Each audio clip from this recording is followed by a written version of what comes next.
Welcome to the Dork Forest. Jackie and her pals will never bore us. Shameless confessions about our obsession will make us laugh and smile. So let's explore the Dork Forest and dork out for a while. Hi, it's Jackie Cation. Welcome to the Dork Forest. You know the websites, JackieCation.com, DorkForest.com. Patrick Brady's going to fix this audio. Mike Rickberg just sang. He's going to sing again at the end with his girlfriend, Sarah Cohen, very good lady. And Vilmos fixes the websites. So know in your hearts that it is November or December. And so in November and December, there's a donation button on my website and on DorkForest.com. And I usually ask for donations every episode. In November and December, I ask that you don't donate to the Dork Forest. You instead donate locally. If you were going to give me $20 or $100 or whatever you're going to give me, just donate it to your local food bank or the hurricane people or anybody. There's a lot of places, obviously, that you can, Toys for Tots, this type of thing. And it's, but if you do want to buy a Christmas gift or a solstice gift or a Hanukkah gift or an atheist gift or of t-shirts or CDs, there is the merch page on JackieCation.com. Feel free to get any of the variety of t-shirts that I now have available. You got your Ranger logo, Ranger of the Dork Forest t-shirt, which has dorky things coming out of the forest. Everything's U.S. made, by the way, made here in this country, either by union members or non-union members, but at least not made by toddlers. I'm wearing clothes made by toddlers. I'm not above it. I'm just above selling it. So, you can get a Ranger t-shirt, which are black, or you can get a brown or green The Dork Forest t-shirt designed by Brett Chambers, which has, a D12 on it and elvish writing saying, I have found it. Because you have found the Dork Forest, really. And then my 2 CDs, Circus People. My first real CD, and it is about 40 minutes, and it has an embedded video of me doing the Dork Forest bit from my half-hour Comedy Central special without the benefit of copyright. And then my current album, which is It Is Never Going to Be Bread, which was top 10 comedy albums of the year when it came out, which was in 2010, which means I should get a new one out, but I don't have any.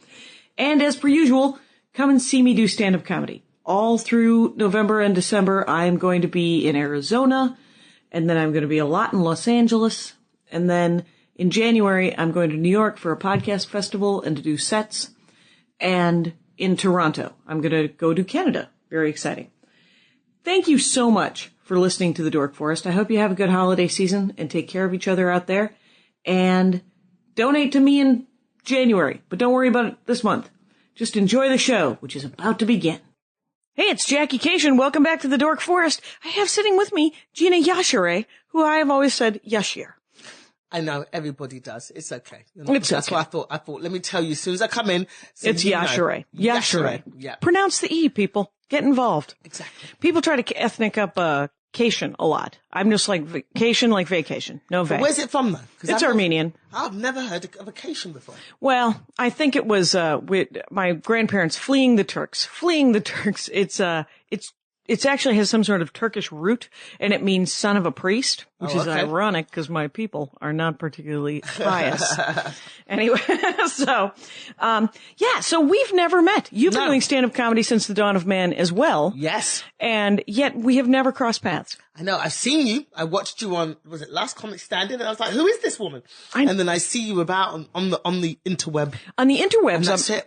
That's all. That's the only place. We've never been alive staring at each other. In the same room. This is weird. I was looking at your Wikipedia page today. I've got Wikipedia. I haven't seen it. Yeah, you didn't do it. No. Somebody else did. Oh, really? Yeah, somebody else put it up. But they said that you did The Tonight Show with Conan. I did. And then now you do it with Jay again. I know. Wow. You're a rebel. You're all over it. I'm all over the money. That's what I'm all over. Oh my God. Who doesn't need $500 for the love of Christ? I have no loyalty. Whoever pays me, I'm there. Well, I just did Reno, and I was in Reno and I opened for Dennis Miller. And as I had to introduce him before he came up, and I said, and Dennis Miller, and he walks up to me, he's like, you're really funny. Has Jay seen you? And I said, Jay who? Because my career, that's what I like to do. I like to really just shoot it in the foot. And then he goes, Leno. And I was like, oh God, no. He hasn't seen me. Yeah, why hasn't he seen you? I have no idea. Why don't they have women? I mean, well, I'm not going to complain because he's given me more work than most, like all the female comics that are out there. Well, Kira Sultanovich does a lot of stuff on there too. The phone booth, I think, right? Like, my thing was the psychic thing in a similar kind of booth. Oh, you do a psychic? Wait, sort of like the whole grip. Are you the lady? Are you in a booth? Yes. Guess who doesn't watch any late night television? Jackie Cation. Exactly. Very sad. Yeah. So basically, I did Conan as a stand-up. I just did my stand-up. Oh, as good. You do. And then Leno, when Conan was taking over the Tonight Show. Mm-hmm. And Leno was doing the Jay Leno show, which was essentially the Tonight Show after the Tonight Show. Right. They were looking for new comedy correspondents to come and do sketches and pieces on the show. Okay. And I sent in my DVD and I had a meeting with them and gave them a whole load of ideas that I'd written up in beautiful form and they didn't like any of them. Of course. And the psychic was the last idea on the bottom of the sheet that I'd scribbled down in the car on the way to the meeting. And I went through all my ideas and they're like, no, don't like that. Jay wouldn't like that. No. Yeah, Jay's nowhere, of course, anywhere near this meeting. Nowhere near. And then they go, you got anything else? And I was like, well, I did have an idea on the way here about a fake psychic. And they're like, we love it. Oh, and that was it. And I did Leno about 8 times. They just put me in a booth with hidden cameras and I just messed about with members of the public. And it was very popular. Very popular. Well. Who doesn't want that? Who doesn't want someone going, I think it's all going to work out? And, was that usually, what was your go-to with the psychic? Before we even talk about your dorkdom, let's just talk about.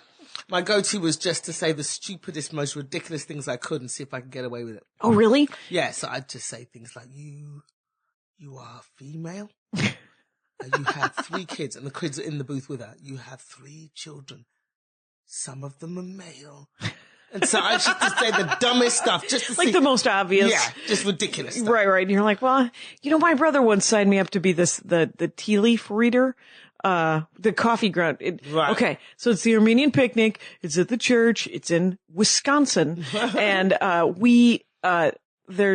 you read the coffee grounds on the bottom of espresso or something, and old Armenian ladies are supposedly good at it. Yep. I had just read Harry Potter, and I knew that Trelawney, I don't know if you remember the psychic professor in the... I think I watched the first Harry Potter. That was it. So you know what? They're books, too. You know, there's a... What do you like to read? Let's skip right over your dorkdom and talk about... What do you enjoy? The internet? You know what? I read anything by Stephen King. Oh, do you? He's a genius. You know, I've never read any of his books. What? I know it. I know. What? How is it possible? How is it possible? Where should I start? Oh There's so many. Aren't there hundreds of books? Millions. And he's written stuff that you wouldn't even think he's written. Like, so he's written horror. Everybody knows he writes horror. Yes. Like Salem's Lot and It and all that kind of stuff. Right. And Christine and Cujo. Yeah, I don't want to read any of that. I'm already scared. Oh, I'm already scared at the horror. It's terrifying, but brilliant and clever. Yes. But he's also written stuff that you'd never know he's written. Like, he wrote Green Mile. The Green Mile. Yeah. Okay, I knew that he wrote The Stand, which was Stand By Me. Yes. Which was, Stand By Me was a novella. Awfully good short story, that was. Yes. It was a brilliant movie. So he wrote that. He wrote that. I might read stuff of his that isn't scary. His son writes comic books. Really? And I'm sure prose. I have not read any of his prose, but his name, he went by the name Joe Hill. Oh, okay. So that he didn't have to get the Stephen King. Joe Hill. No, there's not. Yeah, you wouldn't. Yeah, and then once it was popular, he said, "Oh, by the way, I'm Stephen King's son." Okay. Because he didn't want to milk it. Yeah, I would have milked it. Right. Exactly. As we both, I know it was. So what are your favorite Stephen King books? Are they horror ones or the other ones? See, I loved Stand By Me. I loved The Green Mile, but my favorite stuff is horror. I started off as a kid doing fairy tales. I started off with fairy tales. Then I graduated from fairy tales to ghost stories. So I loved ghost stories. What fairy tales are scary besides like the original Grimm stuff? I just like fantasy stuff. Oh, okay. I just like stuff that's, what did you read when you were a kid? What were your favorite kids' books? I used to love Hans Christian Andersen's stuff. I loved anything that was just... They're going to kill children and you're going to put you out in the woods with just a Bowie knife. Yeah, hope it all works out. Love all that stuff. So I graduated from that to ghost stories. I love a ghost story. Okay. Anything supernatural, love it. Do you believe in ghosts? Most definitely. Really? I've seen one. Have you? Yes. Oh, we're hearing that story. Yeah. And Let's my do mum's it. a little bit psychic as well and weird. Not weird, but she's a little bit psychic. So I definitely believe in the spiritual. Okay, what ghost? Was it a ghost of a Civil War drummer boy? No. Okay, what was it a ghost of? I was on the Underground with my sister, right? Okay. On the Underground, Tube. which is the Tube, which is the Subway. Metro subway for London. And I was about 8 years old, I'll never forget this. And I was on the underground waiting for a train with my older sister. And she's 8 years older than me. So I was 8, she would have been 16. Okay.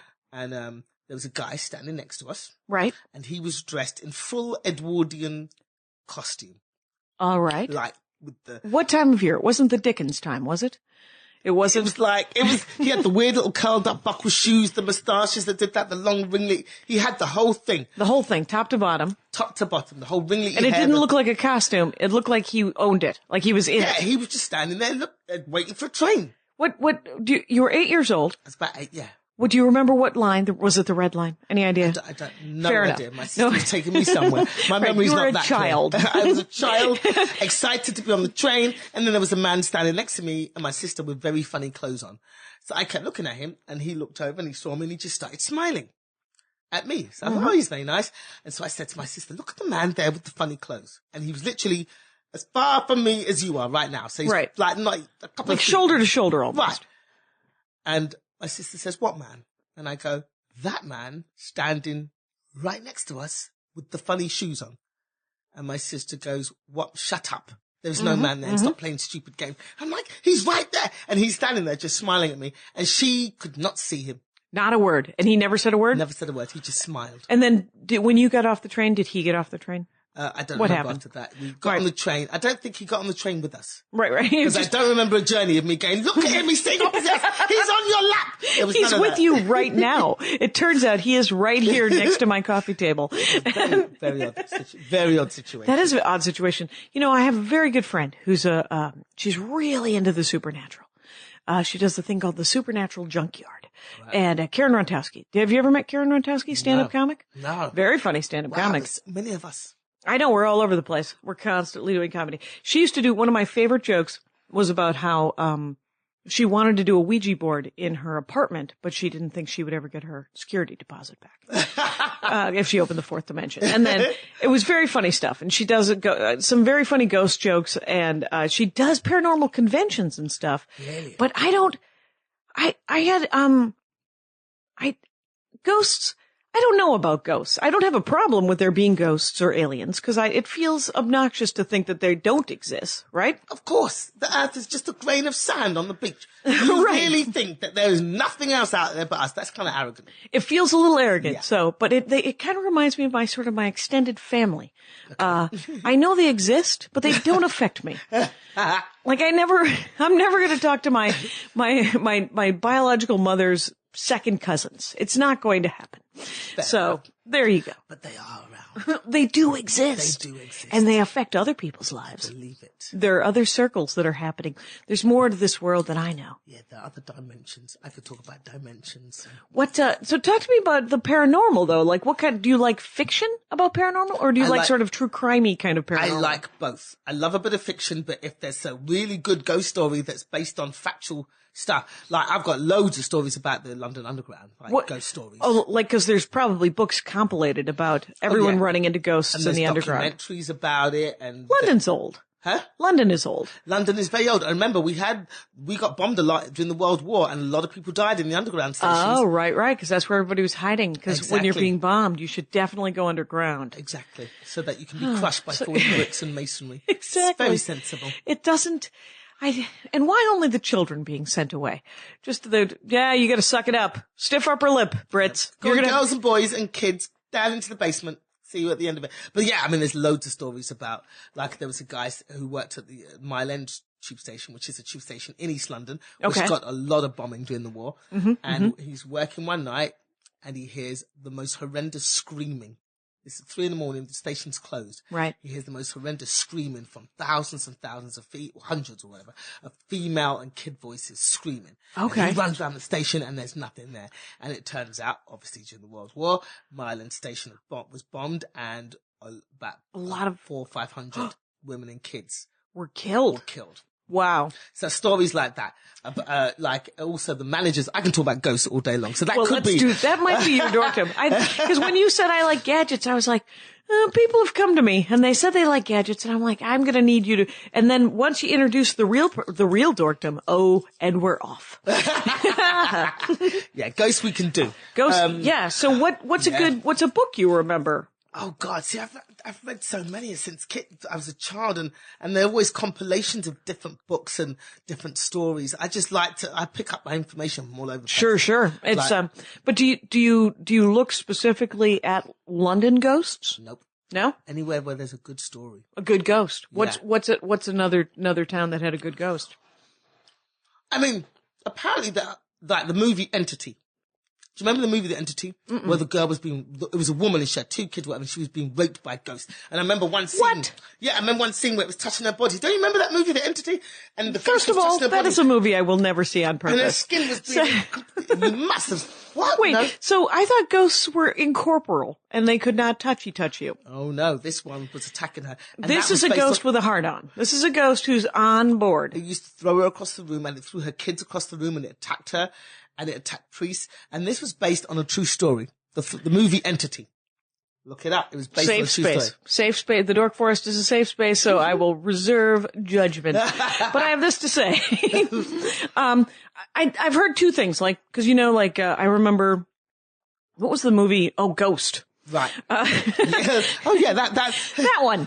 I've seen that, and I've seen The Ghost and Mr. Chicken, which is a Don Knotts movie from the early 70s. Okay. Anyway, but Ghost was the one where he was being taught how to move things on the subway in New York. Yes. And so there is you can affect. So the movie The Entity, was anyone famous in it, or was it just a classic? It's a classic. It came out around the time of The Exorcist and all of that. Oh, and, early 70s. And The Exorcist was kind of based on not one story, but a compilation of different stories of different events that happened. Well, and I stand by the fact that my brother Scott came back from that movie saying that his, one of the kids that he went to that movie with, she became possessed and had to be exorcised. And I was like, you're 17. I'm not going to believe this because I'm 10.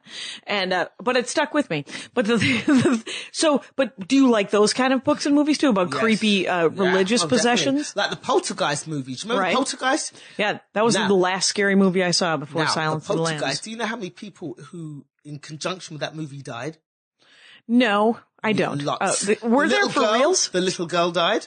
Wait, was she 70? How old is she when she's dying? No, she died when she was a child, when she was a young woman. Yeah, not long after the movies were made. So kind of cursed is the cast and crew of Poltergeist. The girl who played her older sister. Okay. Died, was shot to death by her boyfriend. Wow. A couple of the directors, if I remember rightly, died in weird circumstances. Right. The Indian. I may have to look this up and link it on the. Yeah, the guy who played the native Indian in the movie. Right, because they were on an Indian. They were on an Indian burial ground, weren't they? Died, dead now. Mm-hmm, mm-hmm. Lots of. Right, Steven Spielberg, dead. No, not dead, not dead. That's it. You know what it is? Again, money. No, I have no. I'm telling you, there's a lot. There's something to it, Jackie. Right. There is. So, but the spookiest ones the spookiest movies I've ever seen, because I am drawn to them. I kind of like the Da Vinci Code. I read the Da Vinci Code. So did I. And I was like, this is the cheesiest thing in the world. I am on board, people. And, so. But that's not that. That wasn't that scary, creepy. No, that was more, conspiracy. Yeah. It was all that conspiracy nonsense. Yeah. But I love, the Omen. Oh my God. Don't get me started on The Omen. Those are my favorite movies of all time. I bought the soundtrack and I played it. And the soundtrack? Yeah, there's a soundtrack. And I played it and my brother walked into my house and he shit his pants? He shit his fucking pants. Yeah. Swear it up. And he's 35. And he's 35 and he was like, what the hell is going on? Yeah, because that music was creepy as hell. That movie is creepy. A lot of people died in the making of that movie too. Oh, no, there's a documentary about it. Go look it up, Jackie. Oh, I will. Do you remember the name of it, or do I have to link it? Do you remember the second Omen? Was it the second Omen one? 2. There was one. Where was the one where the guy was decapitated by a pane of glass? That was the first one, I think. Because I never saw the second one on purpose. Because they're already scary. I've seen all of them. Did you see all of them? As you got to adulthood, it got boring though. The first 3 were the best. The first 3 were the best. What was the twist? Was there always a new child that had been possessed by the devil? It was the same child. It followed him as he grew up. He was the son of the devil. He had the 999 number in his scalp. So it showed him as a baby. When he had the Satan's disciples all around him and killing anybody who tried to get in his way. Sure. That's why the guy got decapitated with the pane of glass, because he was going to find the truth. Then it showed him as a teenager when he first discovered that he was the spawn of the devil. Oh, when he didn't, because previously he was like, well, I just want to do bad things and bad things happen. He didn't want to do bad things. When he was a little kid, he didn't know. He was just, no, I'm just doing what I do. And everybody around him, his disciples were killing and dying and stuff. Then he got to teenage years and discovered that he was the son of the devil and fought against it for a while. Okay. And then embraced his powers. Embraced his powers in the third one? Yes. All right, there we go. A nice brilliant. trilogy. A nice trilogy. Ah, man, it was awesome. Did you ever read a book called Good Omens or Good Omen? I can never remember. It is about the Antichrist, and it is about Gabriel and Lucifer. Gabriel of the sword, right? Yep. And Lucifer. It wasn't Lucifer. It was the serpent. Okay. But it was written by Neil Gaiman and Terry Pratchett. Okay. And so Terry Pratchett. I know it. Okay. You know Terry Pratchett? Yeah. He is a silly, silly man. Yeah. Do you know what Neil Gaiman does? He puts a lid on it. Neil Gaiman does some excellent cat herding with the Terry Pratchett silliness. Okay. And sort of really makes it smart and funny. Okay. Because Terry Pratchett, very silly and has a great imagination. Right. Neil Gaiman has a great imagination and not very silly, more smart funny than. Okay. So the Good Omen is an amazing story about the Antichrist is born in London, but there's an accidental switch of babies. So the baby that was supposed to be the Antichrist was supposed to be the son of a congressman here in the United States, and he ends up being raised in like a cothold in Sussex by like a family of bakers or some bullshit. Brilliant. It's hilarious, and it's just that. about this kid who grows up and how the Gabriel and the serpent, they have more in common with each other than with heaven and hell, and they don't want the apocalypse to come because they're like, no, I've just got, my sink to work. It's a very funny book, and I will link it check that out. But it's not scary at all. It's a little tense in the end. But not scary. Not like Omen scary. Not, it isn't. How can you, those are easier for me to watch only because they're usually not gory, Those ones are pretty gory. Don't you remember the guy that got cut in half in the elevator? Yeah, you're right. I don't like them either. Anyway, but because I don't like I couldn't watch the original Halloween. I accidentally saw. Do you like those kind of ones? Oh, is that the guy with the mask chasing people? Yeah, slashery kind of. No, I don't like those. Those are stupid. Oh, really? I find those stupid because it's a guy with a silly mask on walking after everybody. How do you get caught by a guy walking? That's rubbish. Well, people aren't fit. Yeah, people. Obviously not. Then you're running away from a guy walking, and he still finds you and kills you. Right. Horribly. Right. Maybe he's implacable. Maybe he's just a pad. And then all of a sudden you have to sleep one day, and then he's there. Spooky. Nothing there? Nothing there for you? Never got okay. Jason's. So it's more. Nightmare on Elm Street I quite liked. Oh, yeah? Wasn't that Johnny Depp's first movie? I have no idea. Nightmare I never saw Nightmare on Elm Street. He was the one that got swallowed up by the bed, and then all the blood spewed out of the bed. You don't remember that? No, but I've seen it being mocked in a sketch on Saturday Night Live, I think. That was Johnny Depp that got eaten by the bed. That was his first movie. I am a dork. I've just realised. Oh, yeah. There's no not. There's no not being a dork, quite honestly. We all have some sort of too much information about something. It turns out I had too much information about Barbara Bosson. I don't know if you're Who is that? Yeah, nobody knows. She was actually married to Stephen Bochco, who did Hill Street Blues. Oh, wow. And she played the ex-wife of the captain on Hill Street Blues. I remember the captain, but not the ex-wife. Well, it was recurring. And so we were watching The Last Starfighter a couple of weeks ago, and she plays the kid's mom. Okay. And so she's standing in this group of actors, and I'm like, is that Barbara Bosson? And everyone in this room was like, why do you know that? But you don't know, anything. Who anyone is. I didn't know Snooki or whatever, the Honey Boo Boo or. Why should we know Snooki and Honey Boo Boo? Well, because I don't do reality TV either. But have you? I've done Top Chef. Partaken, I'm not going to lie. Right. Did you get sucked in a little bit? I get sucked in. But some of them I will not watch on principle. I will not watch the Kardashians. Oh, right. I will not. Well, what do you think people are drawn to with the Kardashian program? Is it just bad life choices being filmed alive? It's television. Right. It's the moving pictures, but there's all other. we have right now. Right. Some kid was telling me over the weekend in Reno that, young Henry was telling me that he's reading a book about, it's a dystopian future where they take away all entertainment. and I was like, what government would do that? That's the only thing that's stopping the revolution, right? You can't take away, movies and TVs and books because that's the only thing soothing the savage beast that will line up the bankers against the wall and have us gun them down. Exactly. They're keeping us hypnotized. We're hypnotized. With large breasts. Right. And asses bouncing around and it is memorizing.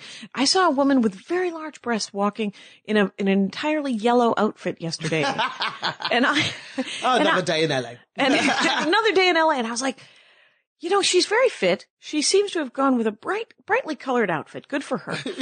And those breasts are so big. But someone pointed out that you could tell if they were fake boobs if people don't have arm fat.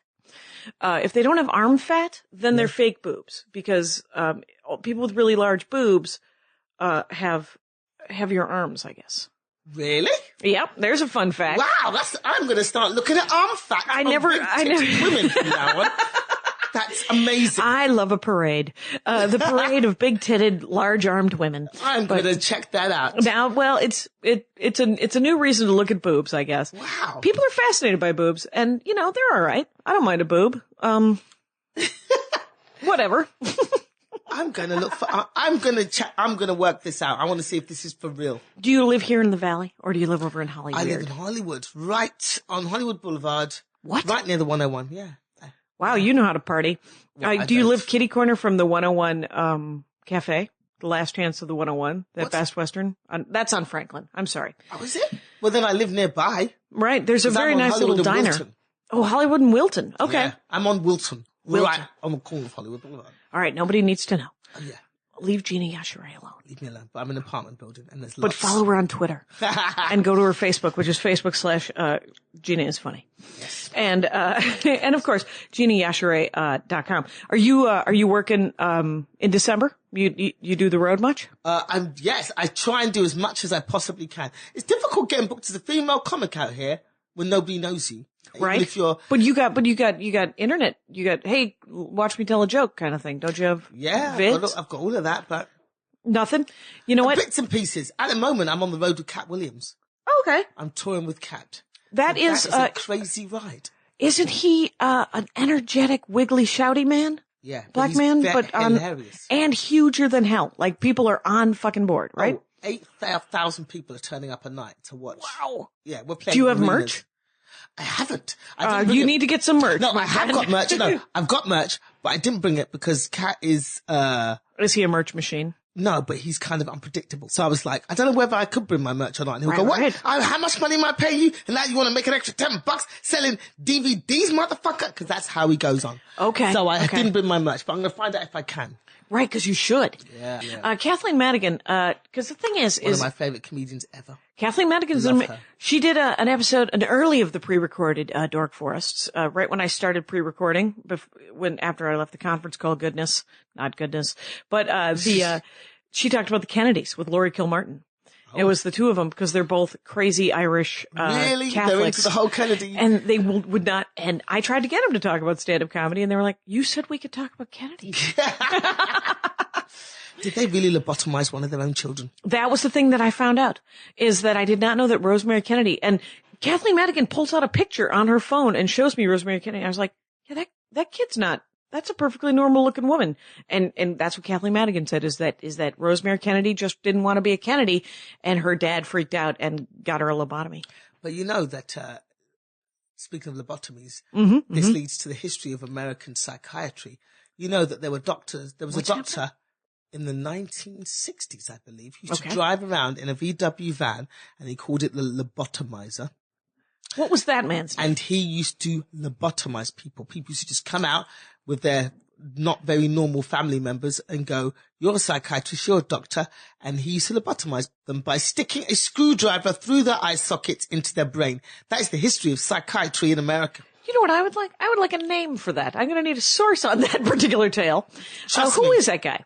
Oh, God. Any idea? I might have it in my phone. I'm going to part ways on screwdriver into the eye socket. No, that's a fact. I looked it up after I left. It's all public record. We will be looking it up after this ends. Public record. Public record. Yeah. Of the lobotomizer. I'll look miser. it up. I'll look it because I wrote it down because I have the internet right over there. It's going to be exciting. We're going to check it out. Yep. It's funny because Todd Mason probably yelling at this. Well, what she means is because Todd Mason, he's my number one commenter on the Libsyn page, and he'll go through and he'll sort of live comment on the show, and he'll be like, I think I know what she's talking about, and then he'll find that thing, and it's pretty cool. Oh my gosh. In fact, there's a museum in Los Angeles. Well, it's not really a museum because it's not old stuff, but there is, I think it's called the Museum of Psychiatry. I stumbled across it by accident, and it shows That's because you live on Hollywood Boulevard. Yeah. Is it anywhere near Ripley's museum? No. Okay. No, it's a real one. And you know what? This is the funny thing. Ripley's. It shows you all the movies and sure. and the history of psychiatry in America. And it's all very well documented, pictures, movies, all that. And that's where I first found out about the lobotomizer. Turns out that this museum, or I think it's got to be a museum. It's owned by the Scientologists. Oh, because you know they are psychiatry. very anti-psych. I found that out later. I mean, all the history is correct because I went and looked it all up and checked the facts. But there's a bit of a spin on it. But they've gathered it all in one room to say this is talking things out with an e-meter is the way to go. It's so weird that the Scientologists are against psychiatry because that's all they want to do is talk about your past and really sort of figure out how you have to get over stuff and get through stuff and stop being whatever you are. A lot of the psychiatry now, all they do is give you lots of drugs. Oh yeah, they are. There's a lot of that happening. Like, you know, did you ever watch Firefly? No, what's Firefly? Firefly is a Joss Whedon short-lived TV show. There are only 14 episodes, and I recommend them to everyone I meet. Firefly. It's essentially it's a space western, and space western. Yeah, awesome. It's essentially if Han Solo were a smuggler. I am a dork, and but there are these reavers. There's these crazy killing crazy people that they're like, are they people or are they not people? Spoiler alert. There's actually no spoiling Firefly. Cause I can watch it 1,000 times over and over and over again. I'm gonna look it up. It's, it's good times. And then Netflix streaming as well. Don't you just love Netflix? I do. I don't even have cable. I cancelled my cable. So did I. I just have Netflix. What are you watching on the Netflix? Oh my gosh. Okay. So I've just watched the entire 5 seasons up to date of, You're caught up? Sons of Anarchy. Oh my God. Breaking Bad. Oh my God. Have you watched Breaking Bad? No. See, Sons of Anarchy, Breaking Bad, and Mad Men. I haven't watched Mad Men yet. I might get onto that next. Yeah. It's seriously, and I've said it 1,000 times. It's a Rangers of the Dark Forest are like, yeah. It's documenting bad life decisions. Yes. And I already know people that are making bad life decisions. I can't possibly, cause things aren't going to get better. I watched the first 2.5 seasons of Breaking Bad. Right. And amazing. When he got the girlfriend, I was like, oh, it's going to work out. Yeah. His life is going to get better. And then I realized it was 2.5 seasons in. Yep. And I was like, nothing ever gets better at 2.5 seasons. Maybe 5. Maybe. But it's a brilliant show. It's very well done. Doesn't mean that it isn't well done and that people shouldn't watch it and thoroughly enjoy it. But you don't like stuff about people making bad decisions. Right. And I have a hard time with tension.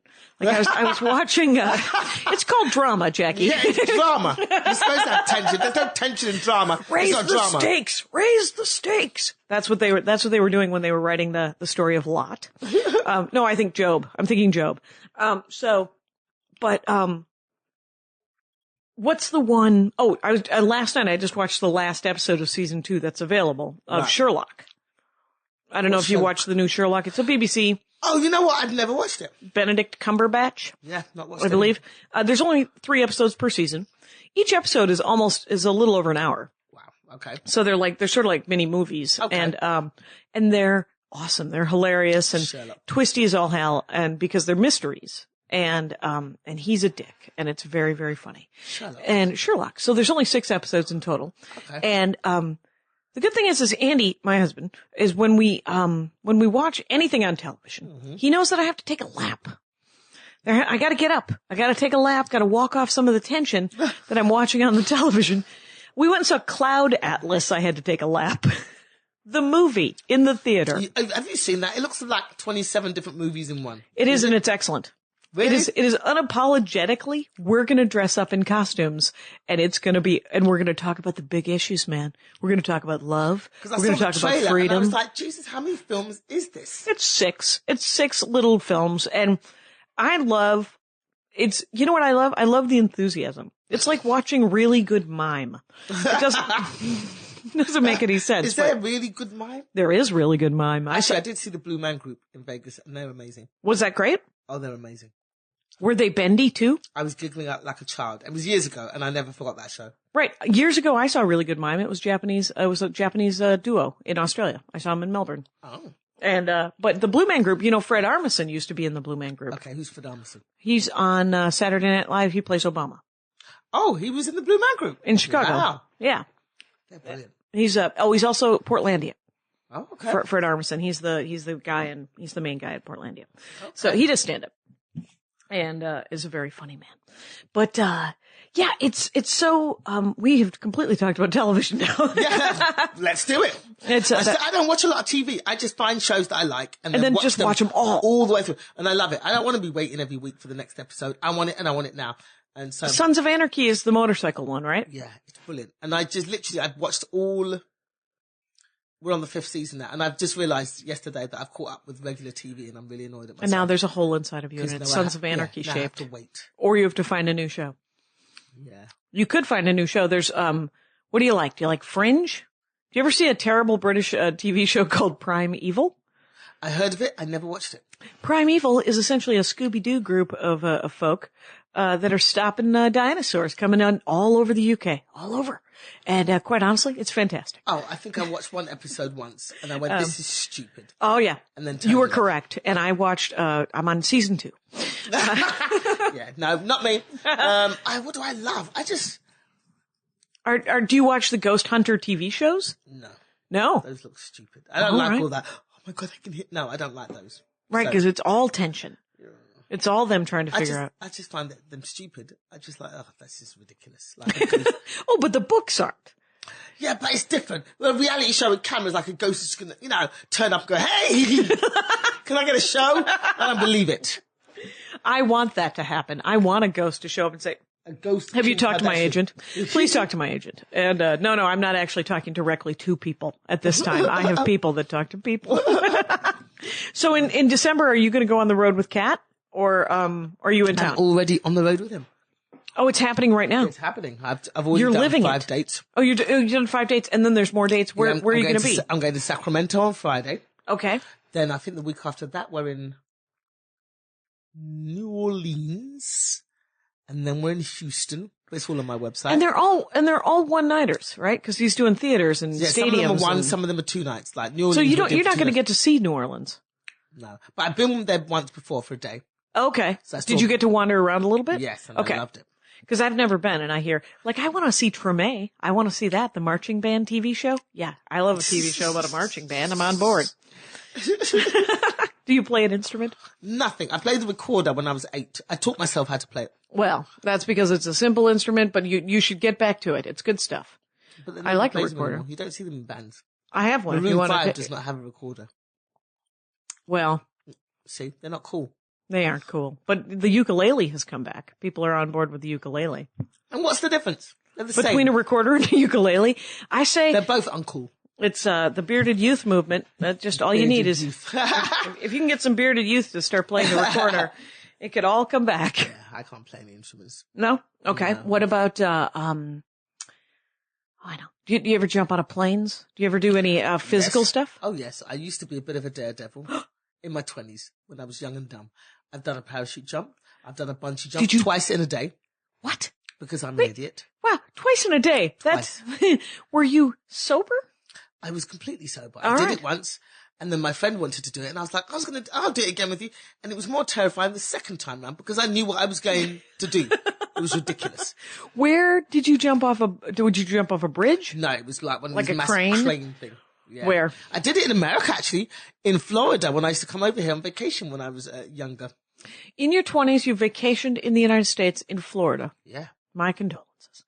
It's not the parts of Florida I genuinely like, but... Yeah, I didn't know. I was like, it's America. And it's then we came moist. to Florida, and I got, after we booked 3 weeks in Florida, and then it was a week in New York.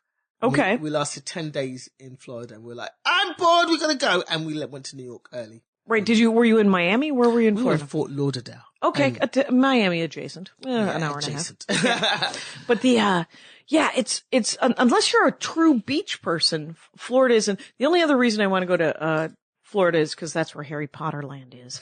But I got to go to Orlando for that. But, So you, in Fort Lauderdale, you jumped off a crane twice, bungee jumping. Mm-hmm. And where did you parachute? Las Vegas, over the desert. Las Vegas, Nevada. Mm-hmm. Your 20s were spent really looking for some action.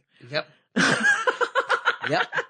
I jumped out of the plane. All right. Well, I was smart though. I did a tandem jump. I was going to ask you, was it tandem or? Yeah. Okay. I figured if anything went wrong, I'll be taking somebody with me. Exactly. It's part of it's the Make-A-Wish Foundation that they don't know about. I was searching. I mean, my mother was very overprotective of me as a child, so we weren't allowed to do anything, go anywhere, go on school trips.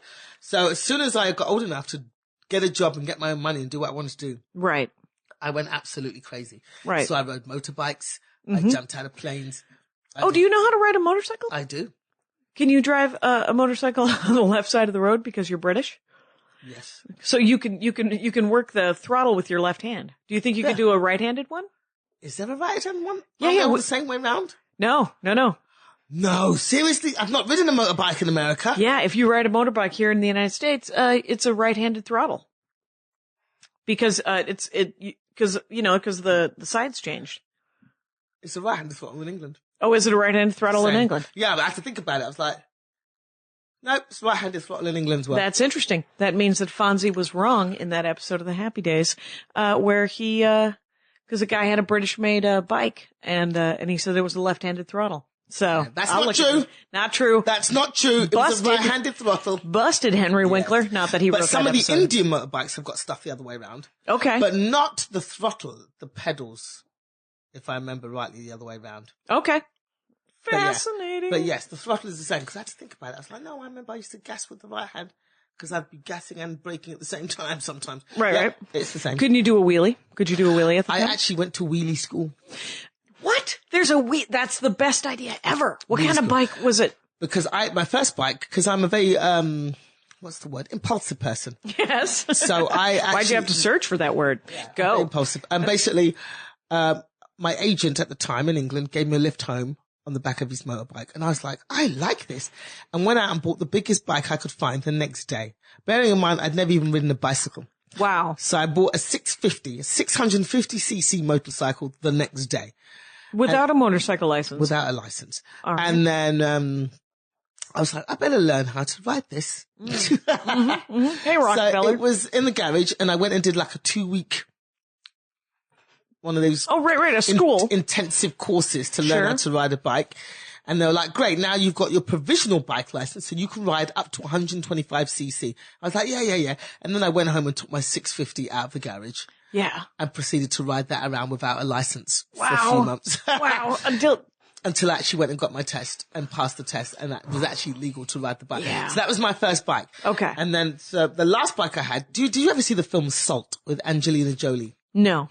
Well, if anybody's seen that film. Wait, was it an action movie? Yeah, she was like a Russian sleeper agent and she didn't know it. That's it. Mm-hmm. Well, do you remember the escape scene where she jumps on a motorbike and she's riding through the traffic? Mm-hmm. That was my bike. You had that same bike? That was my last bike. That was an 1100 Triumph Speed Triple. Beautiful bike. Wow. And it was a beast. Even those words sound exciting. Yeah, that was a British motorbike. So that was the last bike I had. So I'd go out for rides with my friends, and they're mainly boys, and they're crazy. That's why guys die a lot on motorbikes, because they ride above their ability, because they're showing off. Sure. And they'd be doing wheelies on the freeway and stuff, which is ridiculous, because that's how you die. And I always wanted to do a wheelie, but I was not going to do it I'm sensible. Right. I like speed. I ride very fast. Right. But I make sure there's no cars around and it's a wide open road and it's not wet and I'm sensible. Right. So I wanted to learn how to do a wheelie.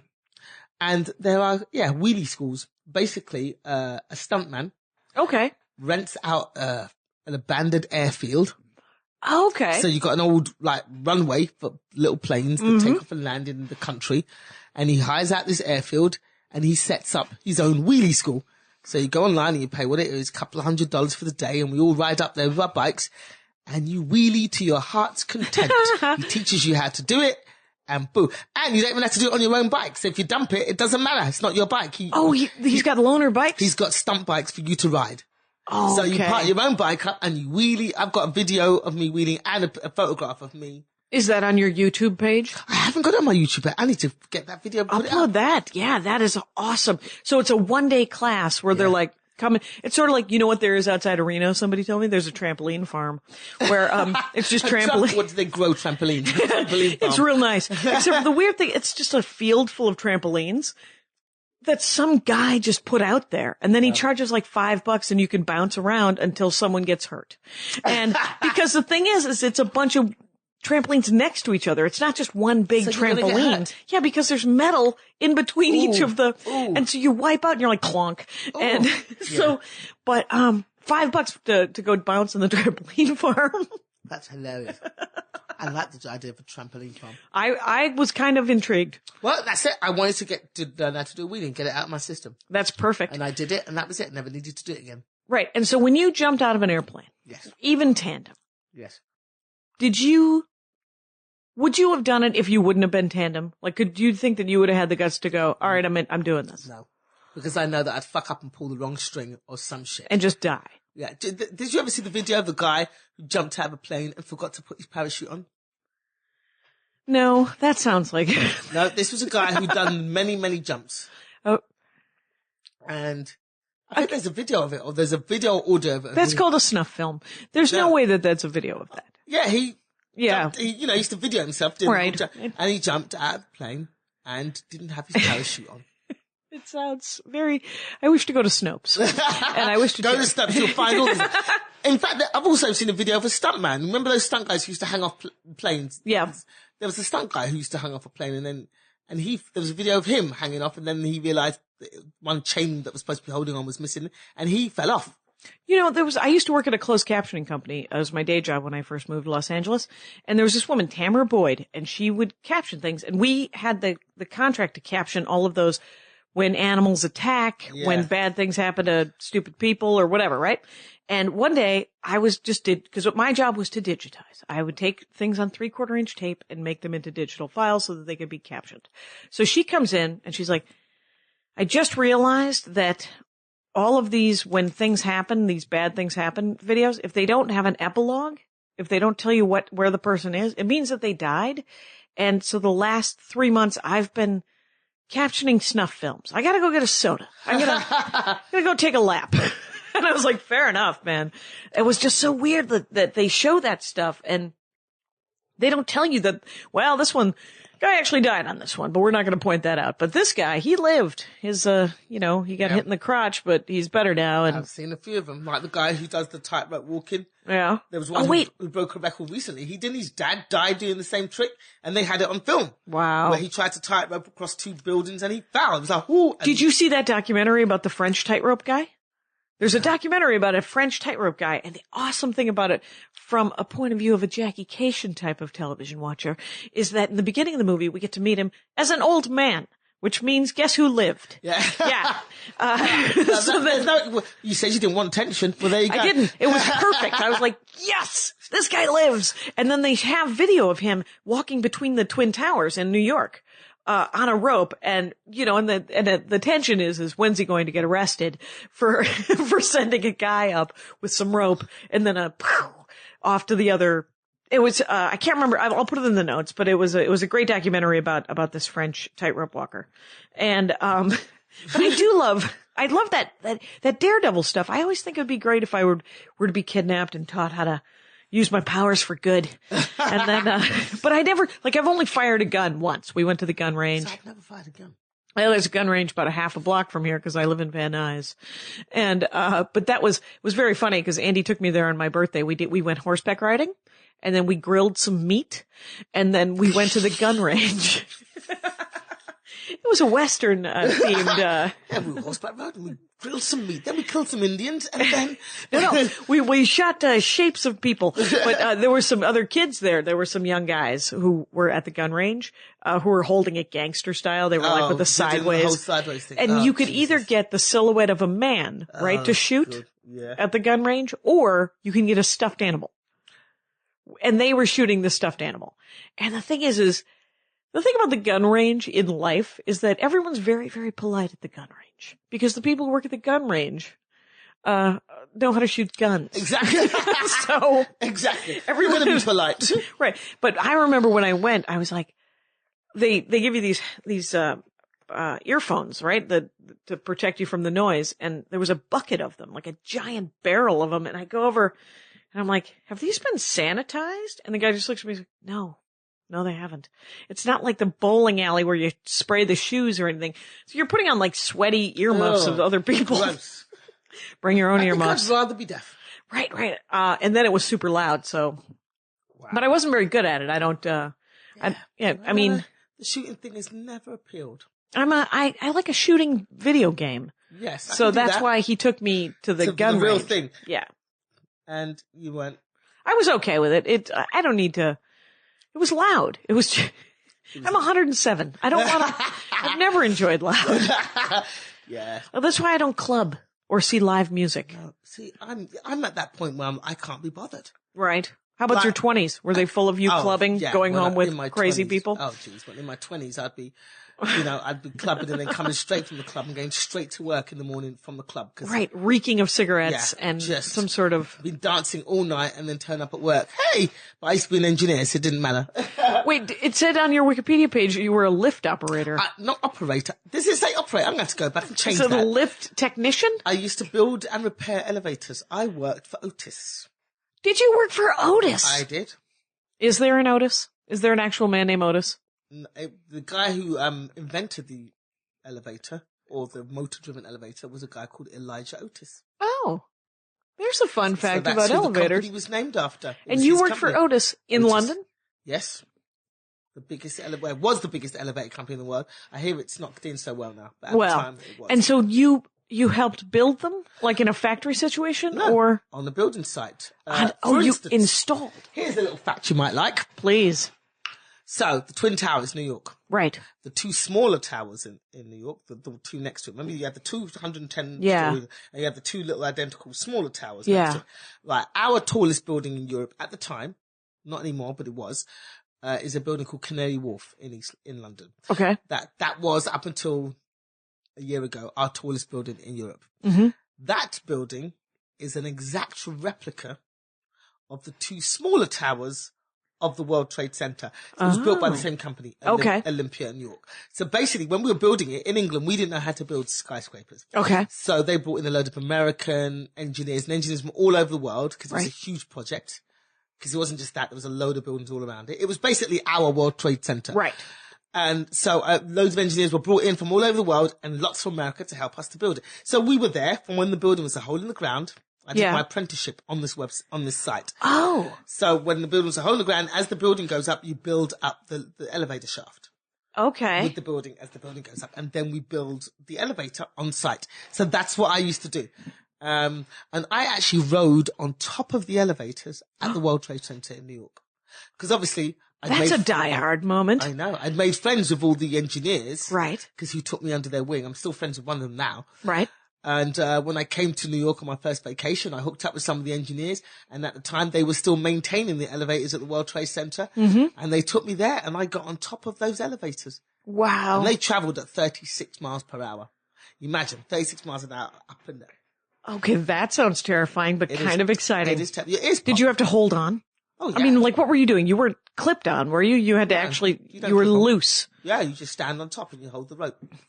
Wow. That's And how then you hope ride they it. don't go all the way up to the top and squish you like a, Well, what happens on the huge skyscrapers, usually there's a nice bit of space between the top floor and the ceiling. Good choice. But engineers have been crushed before. Really? Because in smaller buildings, the space, not so much. So you have to, basically what I tended to do when I used to repair elevators is you have at the top of the elevator, you've got a bar across the top of the elevator. I would duck down below that bar because I know that bar's going to hit the ceiling before I do. right? So I would duck when I'm on because obviously when you're repairing an elevator, you have to see how it works in its everyday life. So you have to get on top of it while it's running. So people are getting in and they don't know that you're sitting on top of it, watching how it works and trying to figure out what's wrong. I love that is obvious to you, because that is not obvious to me, but that makes perfect sense. Well, yeah. Because how else are you going to know what's acting up? Exactly. But why is it still running with people in it if it's acting up? Because if it's only a small fault, like, okay. I don't know, a button not working, or something not lighting up, and you're trying to work out the wiring and what. Different floors. Yeah. Okay. Then it can still be in service. Right. And then you have to see what's wrong while it's working, so you can see what's misfiring or whatever. So I'd be sitting on top of the elevator and I'd duck down, because sometimes if you're standing and it stops and there's not much room between the top of the elevator and the ceiling, you will die. Yeah. I actually almost got decapitated once. How so? Because some banks of elevators, there's no dividing walls. They're all in one shaft going up and down. And one day I was bent on top of one elevator and leaning over trying to repair the door. And another elevator came up in the next shaft and I saw it coming and I got my head out of the way just in time. For it not to get knocked off of your shoulders. Yes. Congratulations for you for some quick thinking. Yeah. But, so you know, essentially, I think of elevators as a series of pulleys. Am I correct? One pulley. There's one pulley basically going up and down with the pulley. And then the rest of it's electrical. Yes. Is that what's happening? So mainly what happens, an elevator, most elevators, well, there's two different types of elevators. You've got hydraulic elevators. Done with, well, yeah, it's basically a hydraulic piston. Okay. And the elevator's on top of that. And the piston comes out from the ground and pushes the elevator up. Okay. Those are usually for short buildings, 2 or 3 floors. Okay. Because you can't have a 50-floor hydraulic piston. Yeah, that doesn't make any sense. Right. And so then for short buildings, hydraulics. Hydraulics. But the majority of the taller buildings is a motor, a humongous motor with a rope or 6 ropes. 6 ropes. Yeah. An elevator can really be held by 1 rope, but for safety, they add another 5. Oh, fair enough. Just in case. Because then if one of the ropes breaks, you have some backup. There's various, because I remember watching the movie Speed. Well, Speed, I remember Speed. And it was very accurate, because I used to watch elevator movies where elevators crash down the shaft, and I go, that would not happen, because the safety gears were coming at 33.3, and I'd But Speed was accurate? Speed was accurate. Because that was, I think, the first 10, 15 minutes of the movie, right? Yeah. Was that whole elevator. Yeah, because he put a bomb on the ropes. Right. And he cut the ropes, and then there's also a thing called a safety gear. So basically each elevator at the bottom, we've gone into severe dorkdom now. Let's do this. So each elevator has a thing at the bottom called a safety gear. So basically if let's say somebody got on top of the elevator and sliced through all the ropes and it began plummeting down the lift shaft. Yeah. Down the shaft. Yeah. It has a thing, there's different types of safety gear. There's one called, the safety gear, which is a wheel on a rope. And it works by centrifugal force. Okay. So once it starts going too fast, right, a switch is knocked and it immediately cuts out the power to the elevator. So all power's cut. Now, if the elevator is still plummeting down the lift shaft, it's got these things at the bottom called safety gears. It's got basically clamps at the bottom of the elevator that will come out and clamp to the sides of the shaft to stop it from moving, like brakes. Oh, like it'll slow it down at the very least as it goes. Yeah, they come out the side, they come out the bottom of the elevator. Screech, and they clamp to the sides of the elevator shaft to stop it from going. Okay. So there's various safety measures in. And if for some reason, like in Speed, he put bombs on the safety gear so nothing will stop it plummeting to the bottom, it's got a great big hydraulic piston at the bottom of the elevator. Oh, to sort of to buffer the impact. Yep. Mm-hmm. And that's how we used to test them. Like once we'd finished building an elevator, we'd test it. We'd drop the elevator down 50 floors, all the way down onto the bottom piston. Was that fun? Oh, that was so fun. That's like, now let's see if this thing works. It was like, I can imagine the same feeling you get, those old movies where they push those plunger things down and and blow up buildings. Yes. I love that. Well, it's the same kind of feeling. You would drop an elevator down 50 floors. Yep. And watch it crash all the way down to the bottom just to test those pistons to make sure that they can. Awesome. But yeah, that's what I used to do. That's what you, all right. Well, let me tell you something. It's been an hour. Wow. And, but here's, did you see Speed 2? Speed 2 was shit. It was such shit. Ugh. Do you remember somebody? It was on a bus, wasn't it? No, it wasn't on a bus. No, the first one was the bus. Oh, the second one was, somebody described it as, it was Brian Gannon. You don't know. Nobody does. Anyway, but he's a perfectly nice man. But he said, watching Speed 2 was like watching a man run at you with a knife for an hour and a half. Where you're like, oh my God, he's got a knife. Oh, he's still running at me. Yeah. Oh my God, he's got a knife. It was absolute rubbish. All right. GinaYashere.com. Follow her on Twitter. Go to the Facebook link. Watch all the vids. Watch you, tell people that the things that they already know from the psychic booth on Jay Leno. So do it. And Cat Williams? Yes, I'm on tour with Cat Williams, and I've also All done over my own show throughout the end of the year. It's all on my website. Thank you so much for being on the show. Thank you. My hat, my hat, my hat. They're dancing around my hat. My hat, my hat, my hat. Well, what do you think of that? If it looks like a Mexican hat dance and it sounds like a Mexican hat dance, it's most likely a Mexican hat dance. So take off your hat and let's dance. Yay! Oh my God. Why don't we just call that as the end of the show?